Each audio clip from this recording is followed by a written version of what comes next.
हम आज जो मैं आपके लिए जो टॉपिक लेके आया हूँ उस पर मैं चर्चा करूँगा और इस शॉर्ट नोट्स के वन शॉट सीज़न में मैं आपका स्वागत करता हूँ। आप सभी का हार्दिक अभिनंदन है और साथ में जो है मैं आप लोगों को ये भी बता दूँ कि आप लोगों के बोर्ड एग्ज़ामिनेशन आने वाले हैं, तो आप लोगों को बहुत-बहुत बधाइयाँ, वेरी, वेरी कांग्रेचुलेशन, ठीक है?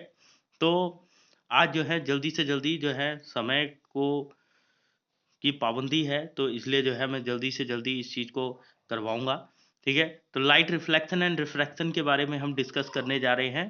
तो it's a very important chapter.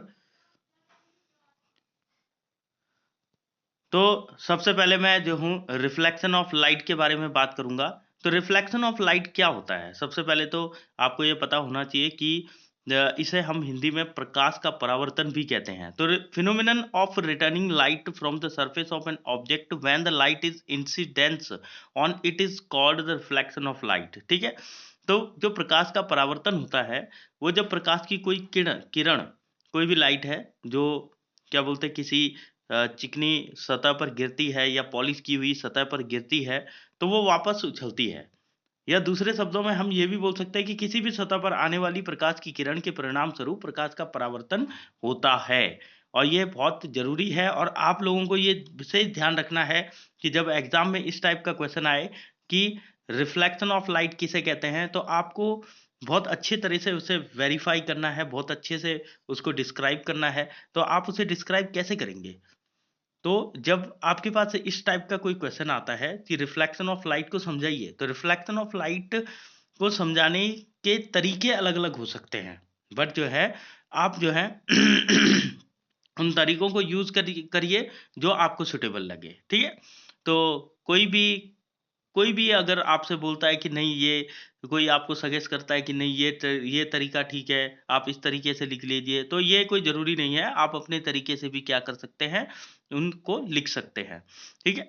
तो उसके बाद जो है हम बात करते हैं लॉ ऑफ रिफ्लेक्शन की। लॉ ऑफ रिफ्लेक्शन आप जानते हैं कि यहाँ पर जो है एंगल ऑफ इंसिडेंस जो है, वो एंगल ऑफ रिफ्लेक्शन के बराबर होता है। मतलब कि I is equal to R, मतलब आप इसे बोल सकते हैं sine I is equal to sine R, ठीक है? उसके बाद हम अगर बात करते हैं कि मिरर की, तो मिरर क्या होता है? तो सबसे पहले हम ये समझने की कोशिश करते हैं कि ये मिरर जो है, ये है क्या चीज़? एक स्मूथ सेमी सरफेस होता है किसी भी ग्लास का, जो कि लाइट को क्या करता है? रिफ्लेक्ट करता है। तो जब ये लाइट को रिफ्लेक्ट करता है, तो रिफ्लेक्ट करने के इस गुण के कारण ही इसे मिरर बोला जाता है। अब मिरर भी बहुत टाइप के होते हैं। 2 टाइप के मिरर आपको खासकर जो है सुनने के लिए मिलेंगे। एक प्लेन मिरर होता है, एक कर्व्ड मिरर होता है, ठीक है? कर्व्ड मिरर को आप स्फेरिकल भी बोल सकते हैं, ठीक है? तो स्फेरिकल मिरर जो है, वो 2 तरह के होते हैं। एक कॉनकेव मिरर होता है और एक कॉन्वेक्स मिरर होता है। कॉनकेव मिरर में क्या होता है कि जो स्फेरिकल है, वो गोलीय दर्पण जो होता है, वो भीतरी भाग में परावर्तित होता है, ठीक है? मतलब कि इनर साइड इज़ रिफ्लेक्टिंग। यहाँ पर क्या है कि जो उसका भीतरी भाग है, वो रिफ्लेक्शन होता है। वहाँ पर रिफ्लेक्टिंग होती है लाइट, ठीक है? तो इसे हम अवतल दर्पण कहते हैं। हिंदी में आप इसे अवतल बोल सकते हैं और इंग्लिश में आप इसे कॉनकेव बोल सकते हैं।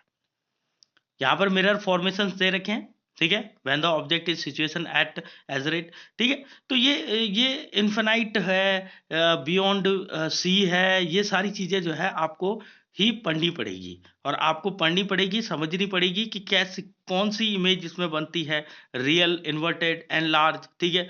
कब बनती है, ठीक है? और कौन-सा एक एक ऐसा केस है जिसमें जो है जहाँ पर जो है इन्वर्टेड ना बन के वर्चुअल बनती है, ठीक है? तो जैसे कि आप ये एफ वाला केस देख रहे होंगे, यहाँ पर जो है object between F and P, जब ऑब्जेक्ट जो है आपके फोकस और पी मतलब पोल के बीच में हो, ठीक है? तो तब जो है आपकी जो इमेज बनती है वो वर्चुअल बनती है, इरेक्टेड बनती है और वर्चुअल इमेज का मतलब है कि वो उसके बैक साइड पे बनती है, बिहाइंड द मिरर, ठीक है?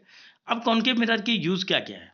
सबसे पहले तो व्हीकल्स की हेडलाइट के लिए, उसके बाद जो है saving mirror, solar furnace, searching light और टॉर्चेस। आपने देखा होगा कि समुद्र के किनारों पे जो है बहुत बड़े-बड़े जो है सर्चें टावर या आपने देखे होंगे कि समुद्री वो लगे रहते हैं, तो उनके ऊपर जो है वो सर्चिंग लाइट होती है, ठीक है? समुद्र पे जो है निगरानी रखने के लिए बड़े-बड़े जो है उसपे क्या लगे रहते हैं, सर्चिंग लाइट्स लगी रहती हैं, ठीक है।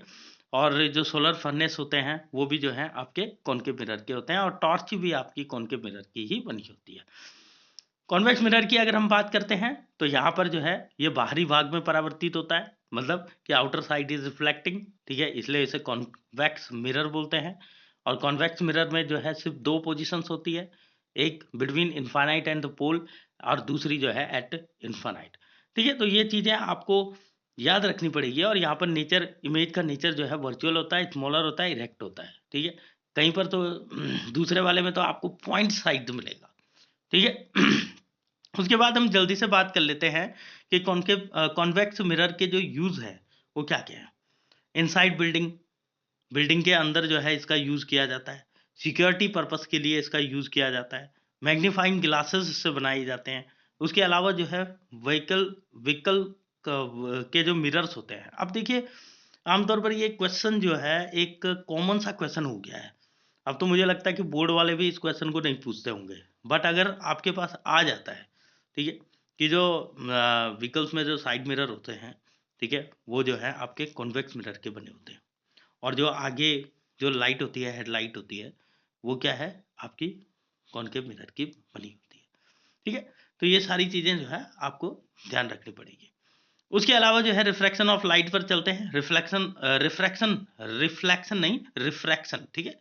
रिफ्रैक्शन ऑफ लाइट का मतलब होता है बेंडिंग ऑफ लाइट, कि मतलब कि जब किरण जो है वन मीडियम, एक मीडियम से दूसरे मीडियम में जाती है तो वो अपने मार्ग पे विचलित हो जाती है। विचलित मतलब कि थोड़ा सा तिरछी जैसी दिखाई देगी। जैसे आप, एक जनरल सा एग्जांपल हो गया है, जनरल सा आप एक एग्जांपल करते हैं कि आपने जो है पेंसिल को पानी में डुबाया, तो आप देखेंगे कि वो हल्की सी बेंड हो जाती है, ठीक है।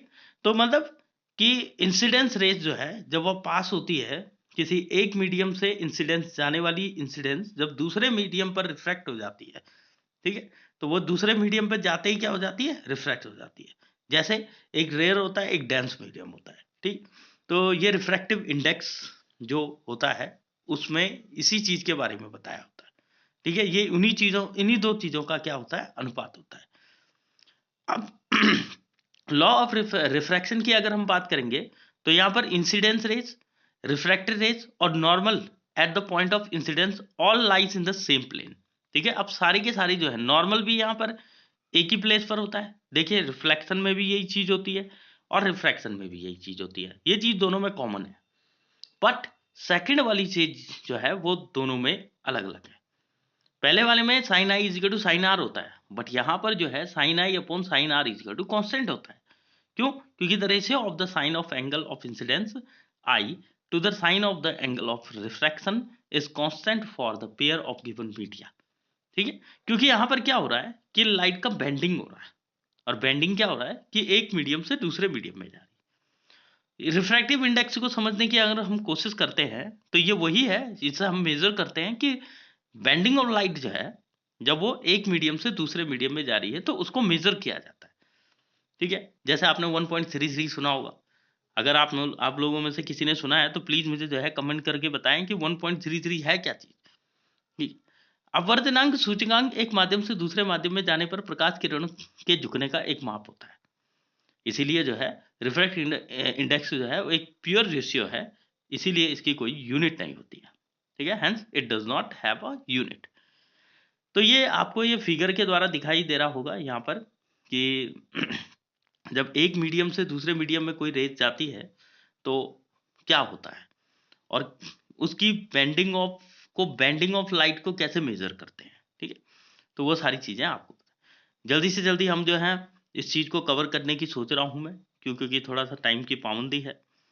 तो कॉनकेव और कॉन्वेक्स लेंसेज के बारे में बात करते हैं। कॉनकेव और कॉन्वेक्स लेंसेज के बारे में अगर आप देखेंगे तो ये कन्वर्जिंग होता है, ये डाइवर्जिंग होता है।